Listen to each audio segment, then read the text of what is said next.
Oi, gente. Então, eu dei uma entrevista para a Band essa semana, dei também para a Rádio Itatiaia, para falar a respeito das interdições do Cersans, né? A gente sabe que o Cersan é um serviço muito importante, mas que não substitui os hospitais que foram fechados, tanto o Galba Veloso como o Raul Soares que estão querendo fechar. Eu queria, em primeiro lugar, mandar uma mensagem agora para o coordenador de saúde mental, Fernando Siqueira, e dizer para ele que o senhor, enquanto o senhor faz uma live debochando, com tom irônico, com risadinha sarcástica, comemorando o fechamento do Galba Veloso e dizendo que pretende fechar o Raul Soares, senhor Fernando Siqueira, famílias estão chorando.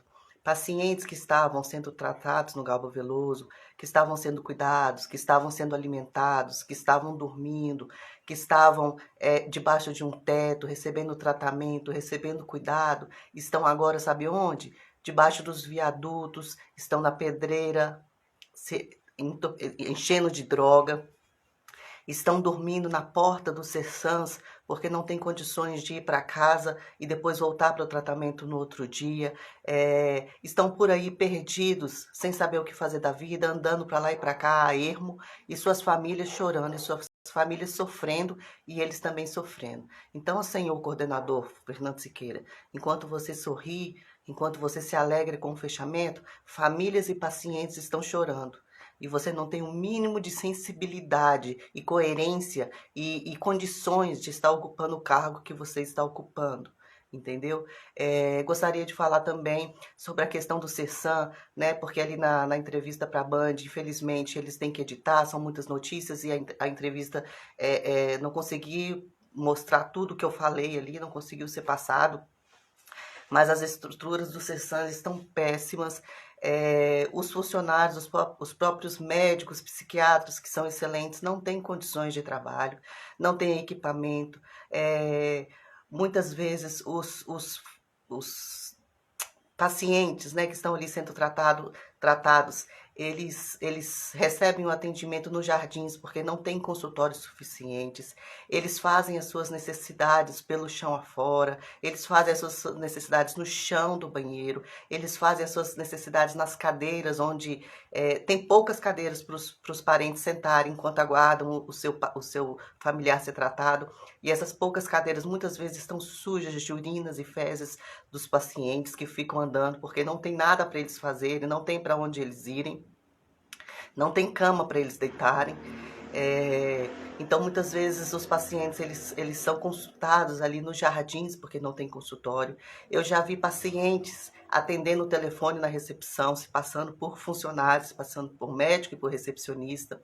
Eu já vi pacientes entrando em consultórios, mexendo nas coisas, porque são muitos pacientes, pelo menos ali no Sessão Leste, são muitos. A gente pode ver de 30 a 40 pacientes andando para lá e para cá, com pouquíssimos funcionários, e eles não têm como conter e cuidar dessas pessoas, não têm condições de conter essas pessoas. Tem ali 4, 5 leitos, macas, que não tem travesseiro, não tem cobertor, não tem lençol para eles deitarem, para eles descansarem, né? Se eles precisarem, se eles tiverem tomado uma medicação que causa sonolência, eles não têm como, não tem para todo mundo deitar e descansar. Então eles ficam andando para lá e para cá.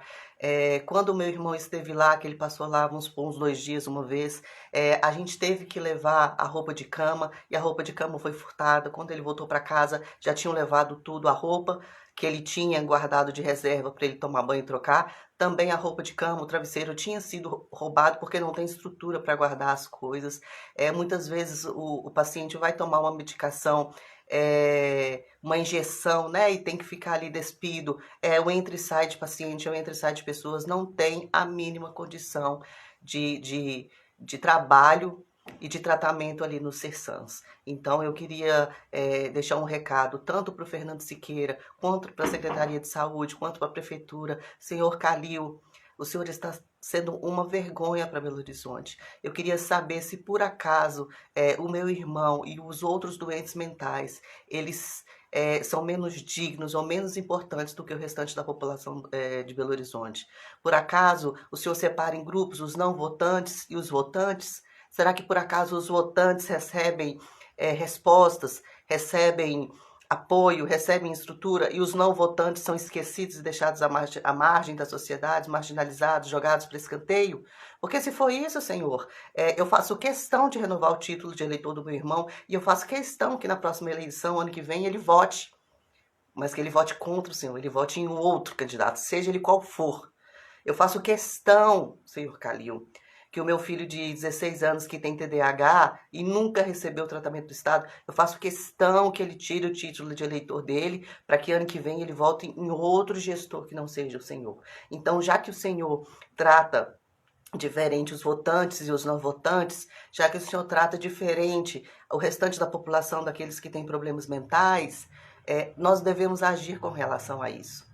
E se o senhor acha que o fechamento do Galbo Veloso vai ficar por isso, não vai ficar, porque nós não iremos nos calar. Isso é uma arbitrária, isso é algo totalmente arbitrário, contra a política nacional de saúde mental, tá? Vocês estão fazendo algo que vai contra, vocês não estão cumprindo a lei que exige que a cidade tenha um hospital psiquiátrico, que exige um número mínimo de leitos, né? E a gente não está tendo. Ali no CMT são 4 camas, então meu irmão precisou ficar internado lá semana retrasada, e com ele eram 5 pacientes que precisavam ficar à noite ali, e ele teve que receber alta, porque ele era o menos pior, e só tinha lugar para 4 pacientes, e com ele eram 5. Ele teve que receber alta. As UPAs também, as UPAs não têm a mínima condição de receber pacientes em crise, em surtos de doença mental. Então nós vimos aqui na televisão, você que é de fora de Belo Horizonte, de Minas Gerais, não sei se você ficou sabendo aí no seu estado, mas um estudante de engenharia da UFMG, uma das faculdades públicas que são mais conceituadas no Brasil, um estudante de 6º período, ou seja, uma pessoa muito inteligente, teve um surto porque tem problema mental e foi encaminhado para a UPA, porque nós não temos serviços 24 horas de atendimento psiquiátrico aqui em Belo Horizonte. Durante o final de semana, feriados e à noite, nós não temos atendimento. Então, se o paciente ele tem surto nesse período, ele é encaminhado para a UPA, onde não tem a mínima estrutura para receber. Esse estudante de engenharia foi encaminhado para a UPA, ali ele continuou em surto, ele agrediu funcionários, ele agrediu seguranças, foi chamado a polícia militar, ele foi, por final das contas, liberado, chegou em casa, ele colocou fogo na casa com a mãe dentro e outras pessoas dentro da casa que inalaram fumaça e quase morreram. Tá? Ele mesmo colocou fogo no sofá em que ele estava sentado, porque ele estava tentando suicídio, e a mãe mesmo falou que ele já tentou várias vezes suicídio. Isso é um fato, e eu posso dizer que é um fato, porque o meu irmão já teve um surto durante a noite, nós chamamos o SAMU e ele foi levado para a UPA. Para a UPA, onde não tem psiquiatra, onde não tem uma equipe própria para cuidar de uma pessoa que está com transtorno mental, que está em surto. Ele foi para a UPA, era mais ou menos umas 10 horas da noite. Ele foi medicado na veia e à meia-noite ele fugiu e foi para a rua e apareceu dias depois em casa, porque a UPA não tem condições de tratar um doente mental. E nós não temos um lugar para que um doente que entre em surto, final de semana, feriado e à noite, seja tratado. Então nós temos que dizer para o doente mental o seguinte: olha, se você for entrar em surto, que seja de segunda a sexta em horário comercial, porque fora desse horário você não vai ter atendimento. E mesmo dentro desse horário, em muitos CERSAMs, em muitos lugares, não tem psiquiatra, tá? Não tem psiquiatra mesmo dentro desses horários, tá? Porque não são todos os dias que os psiquiatras estão lá. Então, eu queria deixar um recado aqui mesmo para o Fernando Siqueira, que eu vou marcar aqui, para a Secretaria de Saúde, para o Calil, para que vocês tomem um jeito, para que vocês deem um jeito, para que vocês resolvam, para que vocês nos escutem, para que vocês ouçam a realidade daquilo que está acontecendo, porque vocês sabem muito bem, mas vocês precisam fazer uma solução, tomar uma atitude, fazer algo para mudar essa situação, porque a vida do meu irmão não é menos importante do que a vida de ninguém, e vocês não vão nos calar. Vocês estão aí se articulando, né? Porque nós estamos indo na mídia, porque já teve a CPI, porque vai ter audiência pública, e vocês já estão se articulando, mas vocês não vão nos manipular, vocês não vão nos calar. Nós vamos até o fim na luta pelos direitos daqueles que estão sem voz, por aqueles que não têm voz. Nós vamos até o fim pelo direito dessas pessoas, doentes mentais e dependentes químicos que vivem sem qualquer ajuda do Estado, do governo, da prefeitura, do município.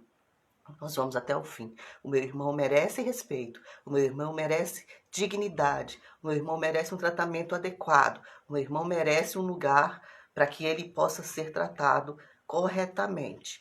Então, vocês não vão nos calar, ok? Um grande abraço.